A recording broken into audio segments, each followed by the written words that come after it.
Hello everyone. In this video, we will cover about T distribution test. T distribution test की क्या conditions होती है? Sample size हमारा small होना चाहिए. That means it is less than 30 होना चाहिए. Standard deviation unknown होना चाहिए. Population from which sample are taken is normally distributed. T distribution को कैसे represent किया जाता है? ये हमारा होता है T distribution का formula. V stands for difference n-1 and n is a sample size and C is constant.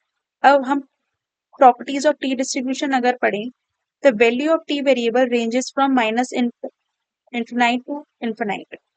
T distribution is symmetrical about its mean. Mean is 0. That means अगर ये normal distribution है तो ये symmetrical होगा और mean हमारा 0 होगा. Variance is n divided by -2 greater than 2 और variance greater than 1 होगा. Variance हम कैसे find out करते हैं? n divided by n-2 and n is greater than 2 and variance is greater than 1. ये हमारा लेप्टोकॉटिक है, ये मेटसिकोटिक और ये प्लेटोकॉटिक है, मेसोकॉटिक है, लेप्टोकॉटिक है. टी डिस्ट्रीब्यूशन की वैल्यू n इक्वल्स टू 5 है तो यहाँ पे रहेगी स्टैंडर्ड एंड नॉर्मल डिस्ट्रीब्यूशन होगी. Height is flatter at centre. Centre में फ्लैटर रहेगी एंड हायर इन टेल्स. यहाँ पे फ्लैटर रहेगी सेंटर में और टेल्स पे ज्यादा रहती है. More dispersion of values than standard normal distribution.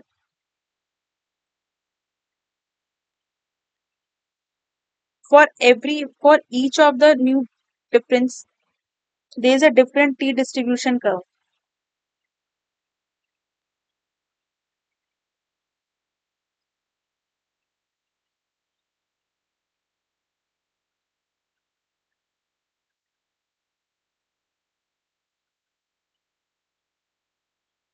df होता है हमारा degree of freedom. For every degree of freedom, degree of freedom का मतलब it is the number of values in the final calculation of the statistic that are free to vary. कुछ values होती हैं that are free to vary. It can be based upon the different amounts of information of data. For every degree of freedom, there is a different t distribution curve. सारी हमारी degree of freedom होती है for 0.10, 0.05 to this and to इसकी value का minus infinite to positive infinite तक हो सकती है. अगर पॉपुलेशन इज ग्रेटर देन और इक्वल टू 30 है तो population of standard deviation known है. तो ये वाला फॉर्मूला यूज होता है.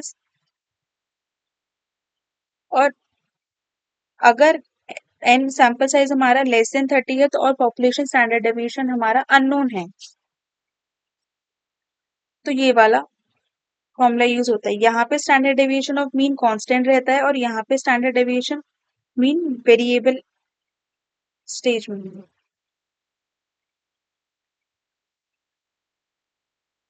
ये नल हम हाइपोथेसिस है हमारा. हमने कोई हाइपोथेसिस था न्यू था सैंपल साइज का और नॉट इक्वल टू कर दिया तो वो टू टेल टेस्ट हो गए. लेवल ऑफ सिग्निफिकेंस है 0.10 which is divided by 2 तो रिजेक्शन रीजन 0.05 0.05 आ जाएगा. और यहाँ पे डिग्री ऑफ फ्रीडम है हमारी 0.10 फॉर टू टेल टेस्ट है.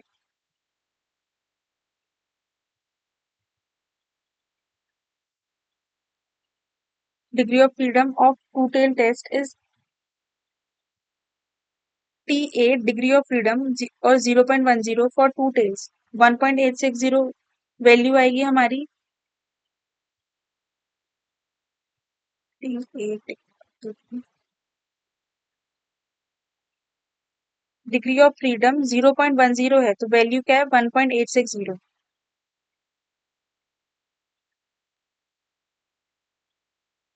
वैल्यू क्या है 1.860 इसकी. एच नॉट जो कि हमारा इक्वल था और अगर एक सिचुएशन है हमारी ग्रेटर देन वाली तो वो राइट टेल टेस्ट होगा.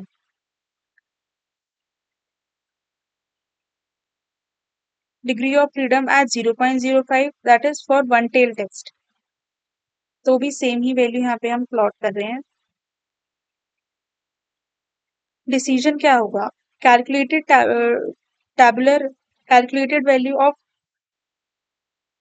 T test at certain degree of freedom and at certain level of significance. अगर calculated value of T test is greater than tabular value, तो हम रिजेक्ट कर लेंगे नल हाइपोथेसिस को, और अगर calculated value of T test less than आ जाती है टेबुलर वैल्यू, तो हम एक्सेप्ट कर लेंगे नल हाइपोथेसिस को।